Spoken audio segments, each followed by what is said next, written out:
동시효과 구간입니다. 1분 30초 정도 후면은 시장이 모두 마무리가 되고요. 오늘 6거래일 만에 드디어 기다렸던 상승, 반등이 나오고 게다가 막판에 좀 흔들지 않을까 계속 불안불안한 마음으로 보고 계셨을 텐데 괜찮습니다. 그리고 양시장에 좀 온도차가 점차 벌어지고 있다. 이 부분 특징으로 보이는데요. 코스피 지수 한번 보시죠. 코스피 지수 현재 구간대 0.5% 정도 플러스권으로 집계됩니다. 2447.41포인트 정도 선에서 거래 마치면서 2450선까지는 아니지만은 그래도 일정 부분의 회복 움직임이 나타나는 상황. 게다가 장중에 고점 부근에서 거래 마치면서 아래 꼬리 달린 양봉이 형성되면서 오늘 60일선 사수하는 모습 확인되고요. 다음은 코스닥입니다. 코스닥이 더 오르기는 했는데 요즘에 단기에 많이 빠져가지고 이동평균선의 회복은 아직은 없습니다. 1.25% 포인트로는 10포인트 가깝게 상승하면서 현재는 793.26포인트 정도 선에서 마무리될 예정입니다. 코스닥도 마찬가지로 6거래일 만에 상승 전환되는 흐름, 그리고 또 아래 꼬리 달린 양봉 흐름을 보여주면서 이것으로 바닥이 아닌가라는 기대감을 더욱더 높이는 흐름.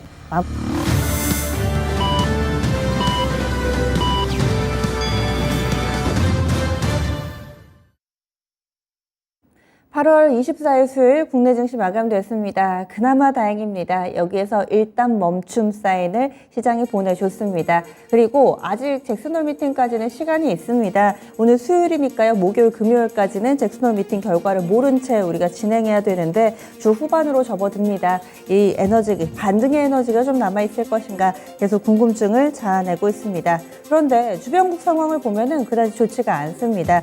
왜냐면은 한번 오늘 중국하고 일본을 좀 보시죠. 전체적으로 부진한 모습 나타내고 있습니다. 일본부터 확인해 보시면은요, 0.49%가량 하락하면서 28,313.47엔에 거래 마무리됐습니다. 일본은 확실히 29,000엔선 터치하고 나서는 꺾인 모습 드러나고 있는 흐름이고요. 그렇다고 하루에 깊게 빠지지는 않지만은 계속해서 흘러내리는 모습, 박스권에 갇혀있는 흐름 뚜렷하게 나타나고 있습니다. 그리고 움직임에서는 중국 쪽의 뉴스가 좀 더 많습니다.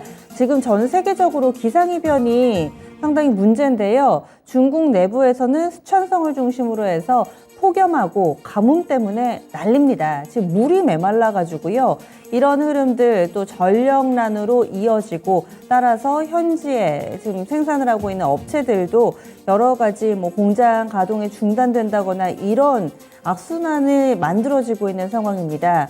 중국 증시 안 좋은데요. 지금 상해종합이 1.88% 급락이 나오고 있습니다. 저점 낮춥니다. 3215.66포인트 기록하고 있고 지적적 리스크 이런 거 저런 거 금리 이런 거 아니고 기상이변이니까 더 속수무책인 것 같아요. 저점 계속 낮아집니다. 신천도 쪽은 더합니다. 3% 가까운 큰 폭의 하락이고요. 2.79% 약세 흐름 띄면서 현재 12,000선대 초반까지 밀려 내려온 모습 뚜렷하게 나타나고 있습니다.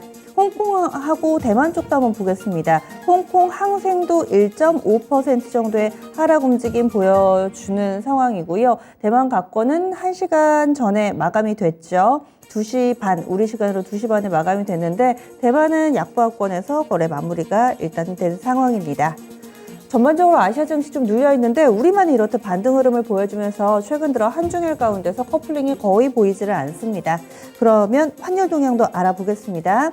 원달러 환율도 어제 구두 개입에도 불구하고 오름세를 지속했는데요. 간밤에 여객 쪽에서 달러 움직임이 좀 주춤해지니까 확실히 좀 원달러 환율이 영향을 받습니다.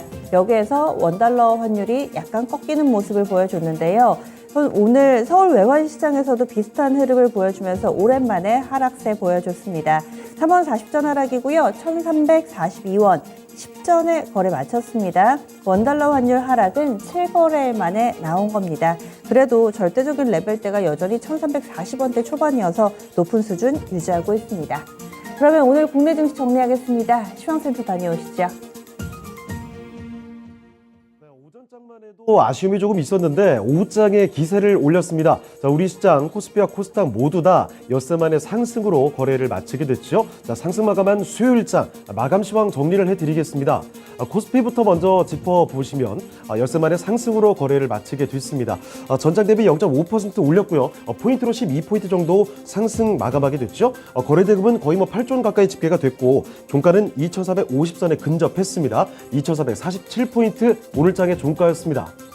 자, 그러면 분봉톡에서 장중의 움직임 좀 보겠습니다. 장 초반에 가겠다가 금세 빠지면서 2,430포인트 정도까지 좀 내려왔었죠. 자, 그러다가 11시 부근에 저점을 만들고 오후로 접어들면서 점차 강한 상승 탄력을 보여줬습니다. 이렇게 올라오면서 다시 장중 고점 부근까지 올리면서 거래를 마치게 됐죠. 2,450포인트 조금 못 미치는 수준에서 거래 마치게 됐습니다. 자, 이어서 수급도 보시죠. 오늘은 외국인의 매수가 주요하게 녹아든 하루였습니다. 외국인의 매수세에 힘입어서 오늘 상승 마감하게 됐다라고 볼 수가 있을 텐데요. 자, 보시다시피 외국인이 뚜렷하게 사들였습니다. 1,500억 원 이상 이렇게 순매수가 나타났고요. 반면에 기관은 이렇게 파는 모습이었죠. 1,400억 원 정도 기관의 매도 우위가 확인됐고 개인 보시면 종가상으로 52억 원 개인은 매도 우위가 확인됐습니다. 자, 이어서 업종별 등락도 살펴보겠습니다. 오늘 상승한 업종이 더 많았습니다. 등락률 상위 업종부터 체크를 해보시죠. 가장 크게 올랐던 업종부터 보시면 비금속 광물 업종이 뚜렷하게 많이 올랐죠. 3.25% 급등 마감했습니다. 일단 이 대표적인 종목, 2차 전지 종목들이 오늘 강세를 전반적으로 보이면서 대표 종목인 포스코 케미칼이 뚜렷하게 올랐죠. 자, 거기에다가 오늘은 시멘트주들이 특히 활약상을 펼치면서 이 업종 지수의 강한 상승을 이끌었다라고 볼 수가 있을 테고요. 자, 그리고 그 뒤를 이어서 종이복제가 강했습니다. 1.41% 올리는 모습이었죠. 최근 국제 펄프 가격의 상승과 함께 제지주들이 움직임이 좀 있었습니다. 특히 오늘장 강한 흐름이 연출이 됐고요. 자, 그 뒤를 이어서 음식료품 업종이 1.4% 올랐고 유통과 건설 관련된 종목들도 좋았습니다. 자, 그리고 반대로 등락률 하위 순으로도 체크를 해보시죠. 자, 가장 크게 내렸던 업종부터 먼저 보겠습니다. 전기가스가 오늘 좀 부진했죠? 1.72% 내리는 모습. 이쪽에서는 오늘 대표 종목인 한국전력이나 한국가스공사의 하락과 함께 낙폭이 이렇게 나타나게 됐고요. 자, 그리고 그 뒤를 이어서 의료정밀업종 1.5% 밀렸습니다. 그리고 보험업종도 0.65% 뚜렷하게 밀리는 모습 확인됐고요. 그 뒤로 섬유의복과 통신업종이 뒤를 이었습니다. 자, 이를 다음으로 시가총액 상위 종목들 흐름도 확인해 보시죠. 반도체부터 먼저 보겠습니다. 삼성전자 보시면 오늘 조용한 수준이었죠. 보합 수준이었는데 결국 6만 원대까지 회복하지는 못했습니다. 전장 대비 0.17% 조금 내렸죠. 59,000원에서 거래를 마치게 됐고요. SK하이닉스도 마찬가지입니다. 오늘장 변동폭이 크진 않았지만 그래도 밀리면서 거래를 마치게 됐죠. SK하이닉스 전장 대비 0.4% 밀리면서 93,200원 수준에서 거래를 마치게 됐습니다. 자, 그리고 다음으로 2차 전지로 가보시면 역시 LG에너지솔루션이 오늘 요즘 같은 장에서는 계속해서 강한 모습이 연출이 되고 있습니다. 자, 오늘도 강한 편이었죠. 전장 대비 이쪽은 1%가 넘게 올랐습니다. 45만 1,000원에서 거래를 마치게 됐고요. 그리고 LG화학과 삼성 SDI 이쪽에서는 방향성이 조금 엇갈렸는데 LG화학의 경우에는 전장 대비 0.97% 밀리면서 61만 4천원에 거래 마쳤고요. 반면에 삼성 SDI는 조금 올랐습니다. 0.6%대 상승으로 59만 1,000원에서 거래 마치게 됐죠. 자, 그리고 다음으로 바이오 종목들로 가보시겠습니다. 자, 이쪽도 사실 큰 변화가 없었습니다. 삼성 바이오로직스부터 먼저 보시면 약보합권에서 거래 마쳤죠. 82만 8천원이 오늘 종가였고요. 아래쪽에 셀트리온도 마찬가지로 약보합권에서 거래를 마치게 됐습니다. 0.2% 소폭 하락으로 거래를 마치는 모습 확인이 됐고, 그리고 다음으로 인터넷주들로 가보시면 이쪽은 8거래일 만에 조금 올라오는 흐름이었죠. 네이버부터 보겠습니다. 네이버 0.2% 올라오면서 24만 1,500원에 거래를 마쳤고요. 카카오도 마찬가지로 강보합 수준이었습니다. 74,900원 오늘장 마감이 됐습니다. 자, 그리고 자동차로 넘어가 보실까요? 역시나 크게 변동은 없었는데 그래도 좀 같이 내리긴 했습니다. 자, 보시다시피 현대차 볼까요? 0.5% 조금 빠지는 모습이었죠. 18만 8천원에 거래를 마쳤고 기아는 낙폭을 조금 더 키웠습니다. 1%대 내려오면서 76,600원이 오늘장의 종가였습니다. 그리고 나머지 종목들이 조금 강한 종목들이 있었습니다. 삼성물산이 모처럼 강세가 나타났죠. 3.3% 뚜렷하게 올리면서 12만 3천 원에 거래를 마치게 됐고요. 그리고 KB금융, 은행 대장주도 오늘 거의 3% 가까이 올랐습니다. 5만 원대 다시 위로 올라오면서 5만 400원에 거래를 마쳤고, 철강 대장주인 포스코홀딩스는 반면에 조금 부진했죠. 1%대 내림세로 거래를 마치게 됐습니다. 자, 다음으로 특징주 보겠습니다. 첫 번째 특징주는 방산주들 확인해 보시죠. 이 방산업체 관계자들에 따르면 폴란드의 국방장관과 또 우리 방산업체 대표이사들이 K2 전차와 함께 K9 자주포에 대한 1차 본계약을 오는 26일입니다. 폴란드에서 체결을 한다라는 이야기가 나오고 있습니다. 자, 이에 따라서 방산주들의 강세 오늘장 워낙에 뚜렷했습니다. 일제히 강세 흐름을 보여줬는데요. 자, 대표적으로 보시면 잘못돼서 좀 나오고 있는데요. 종목들이 잘못 기재가 되어 있는데 오늘 방산 관련해서 현대 로템부터 아주 강한 모습이 연출이 됐습니다. 자, S&T 중공업이라든지 LIG 넥스원 같은 종목이 특히 강세에 나타났고요. 한화 에어로스페이스부터 한화 시스템, 그리고 한국항공우주와 퍼스테 같은 거래소 종목들이 일제히 강세 흐름이 나타났고요. 자, 거기다가 코스닥에서 대표적인 종목들 에이트원부터 보실까요? 이 종목은 특히 10% 가까이 급등세를 보이면서 거래를 마쳤습니다. 이 밖에 한일 단조부터 스페코, 그리고 빅텍과 포메탈이나 제노코 같은 종목도 장중에 급등세를 기록하긴 했지만 윗골을 좀 다는 모습도 확인이 됐죠. 자, 이렇게 방산주들은 전반적인 강세 흐름이 뚜렷하게 나타났고요. 자, 그리고 하나 더 보시겠습니다. 시멘트와 라면 관련된 종목들 보시죠. 일단 먼저 시멘트부터 보겠습니다. 시멘트 최근 유연탄 가격이 폭등하면서 시멘트 제조업체들이 줄줄이 가격 인상에 나서고 있습니다.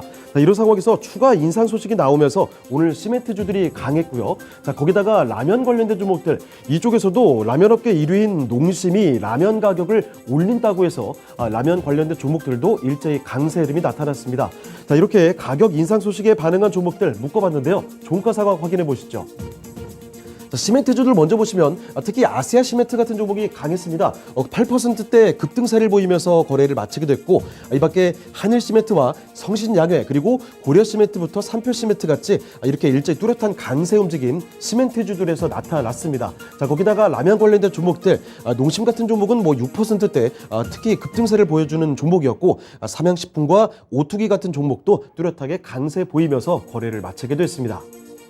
자, 다음으로 코스닥으로 넘어가 보겠습니다. 코스닥도 엿새 만에 상승으로 마감을 하게 됐습니다. 전장 대비 1.24% 상승폭이 조금 더 강했죠. 포인트로는 10포인트 가까이 올랐고요. 거래 대금은 6조 원에 조금 못 미쳤습니다. 결국 종가상으로 793포인트 확인됐습니다.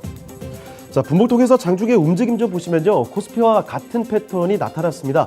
11시쯤에 782포인트 이렇게 저점을 잡고 나서 다시금 끌어올리는 모습이 오후장에 확인이 됐습니다. 결국 장중 고점 부근에서 거래를 마치는 흐름이었죠. 오늘장 790포인트 넘어서면서 거래를 마쳤습니다. 자, 그리고 이어서 수급 상황도 확인해 보시죠. 계속 팔고 있었던 기관이 매수세로 돌아서면서 상승을 이끌었습니다. 자, 보시다시피 기관 쪽에서 306억 원 뚜렷하게 순매수 흐름이 나타났고요. 반면에 외국인은 팔았습니다. 201억 원가량 매도 우위가 나타났고, 개인의 움직임은 강하진 않았죠. 개인은 20억 원 매수 우위가 기록됐습니다. 자, 이어서 시가총액 상위 종목들 흐름 보겠습니다. 오늘 상승 종목이 더 많았습니다. 자, 먼저 제약바이오 종목들부터 확인해 볼 텐데, 셀트론 형제들이 6거래일 만에 나란히 상승 마감했습니다. 셀트론 헬스케어가 0.7% 올랐고요. 셀트론 제약이 0.6% 오르면서 나란히 상승이 연출됐죠. 자, 그리고 그 사이에 있는 HLB 4.3% 뚜렷한 강세 보이면서 45,000원대의 거래를 마치게 됐고, 아래쪽에 알테오젠도 못지않게 강했습니다. 4% 넘게 올라오면서 66,700원이 오늘장의 종가가 됐습니다. 그리고 이어서 2차전지 종목들 확인해 보시면요. 이 북미 쪽에서 국내 배터리 업체의 입지가 확대될 것이다, 이런 전망이 나오면서 오늘장 2차전지주들이 전반적으로 좀 강했습니다. 자, 먼저 양극재 대표 종목들 보시죠. 에코프로 BM의 강세가 뚜렷했죠. 3.4% 올라오면서 11만 5,300원에 거래를 마쳤고요. LNF의 상승 탄력은 조금 떨어지긴 했지만 그래도 빨간불 켜면서 거래를 마치게 됐습니다. 자, 그리고 아래쪽에 에코프로 BM의 모회사인 에코프로도 1% 오르는 모습 확인이 됐고요. 자, 반면에 전해질 종목인 첨보만 오늘 뚜렷하게 내렸습니다. 첨보 보시면 전장 대비 3.5% 내려가는 모습, 22만 2,700원에 거래를 마치게 됐습니다. 자, 그리고 게임주들로 넘어가 보시죠. 카카오 게임즈부터 먼저 확인해 보겠습니다. 카카오 게임즈 보시면 전장 대비 1% 내리는 모습, 전거래일과는 좀 상반된 모습이었죠. 어제장만 해도 카카오 게임즈만 선방해 주다가 오늘장은 이쪽에 차익 실현이 좀 나왔습니다. 자, 그리고 펄어비스는 0.3% 소폭 상승으로 거래를 마치게 됐고요. 아래쪽에 내려가 보시면 위메이드, 이쪽도 오늘 상승하는 모습이었죠. 자, 위메이드도 1%대 올리면서 거래를 마쳤습니다. 자, 그리고 콘텐츠 종목들로 보시죠. 일단 스튜디오 드래곤이 일단 강한 모습 보여주면서 시총 순위도 높였습니다. 오늘장 거의 3% 넘게 올라오면서 74,800원의 거래를 마치게 됐죠. CJ ENM도 상승이긴 했지만 상승 탄력이 강하진 않았고요. 0.5% 올렸습니다. 자, 그리고 엔터주인 JYP 엔터테인먼트가 요즘에 뭐 쭉쭉 치고 올라오고 있습니다. 오늘도 뚜렷한 상승 마감 3.4% 올리면서 6만 원대 위로 올라왔죠. 시총 순위도 올리는 모습 6만 400원의 거래를 마쳤습니다. 자, 다음으로 특징주 살펴보실 텐데요. 자, 먼저 리오프닝 관련된 종목들부터 보겠습니다. 정부가 입국 전에 코로나19 검사 폐지를 검토하고 있다는 소식, 오늘장에서 워낙에 또 화제가 됐습니다. 자, 이에 따라서 오랜만에 항공이나 여행, 그리고 면세나 카지노까지 이렇게 리오프닝 관련돼서 움직임이 나왔던 종목들이 강세를 나타냈던 하루였습니다. 먼저 항공주들부터 보시죠. 저가항공사들의 역시 변동폭이 더 강했습니다. 진에어 같은 종목은 장은 후반까지도 상승 탄력을 붙여가면서 결국 10% 넘게 급등세 보이면서 거래를 마쳤고요. 제주항공도 7% 이상 올랐습니다. 이 밖에 티웨이 항공 3.8%, 아시아나와 대한항공의 경우에도 강세 마감하게 됐습니다. 자, 그리고 여행주들의 움직임 보시죠. 여행주들의 상승 탄력 전반적으로 아주 강했습니다. 하나투어부터 6.3% 올리는 모습이었고요. 모두투어는 8%가 넘게 급등세 보여줬습니다. 자, 이 밖에 노랑풍선이라든지 참 좋은 여행, 그리고 레드캡 투어 같이 여행주들의 일제히 뚜렷한 강세 흐름이 나타났고요. 자, 그리고 면세 관련된 종목들도 오늘장 아주 강했죠. 대표적으로 JST나 같은 종목 4.7% 올리는 모습이었고요. 그리고 글로벌 텍스프리, JTC 같은 종목은 12%대 급등세 보이면서 거래를 마치게 됐습니다. 자, 이 밖에 또 카지노 관련주들도 오늘 모처럼 강세 움직임 나왔는데 대표적으로 파라다이스 7%가 넘게 뚜렷한 강세였고요. GKL도 3.9% 올리면서 거래를 마쳤습니다. 자, 그리고 특징주 하나 더 보시면 수소 관련주들 보겠습니다. 최근 미국의 인플레이션 감축 법안이 통과가 되면서 이로 인해서 신재생에너지 관련주들 굉장한 인기를 구가하고 있는데요. 태양광과 풍력 관련주들이 주도를 했다면 오늘장에서는 특히 수소 관련주들이 강했습니다. 이 글로벌 수소 사업 확대로 인해서 국내 업체들의 수주 기회가 더 확대가 될 것이다. 이런 전망이 일단 나오고 있고요. 자, 거기에다가 국내에서는 특히 연말 수소법 개정안에 대한 기대감도 상당히 나오고 있습니다. 자, 그래서 오늘 수소 관련주들 좀 모아봤습니다. 자, 보시다시피 평화산업과 평화홀딩스 이런 종목들 두 종목 모두 다 뚜렷한 강세 움직임이 나타났고 두산 퓨얼셀 같은 대표 종목도 4.7% 올랐죠. 자, 거기다가 코스닥 관련된 종목들은 더 급등세가 연출이 됐습니다. EM코리아 같은 종목이 13%대 급등으로 거래를 마치게 됐고요. 에코바이오 그리고 S퓨얼셀이라든지 범한퓨얼셀 대표적인 수소 관련주들 특히 급등세 보이면서 거래를 마치게 됐습니다. 네, 지금까지 마감시황 전해드렸습니다.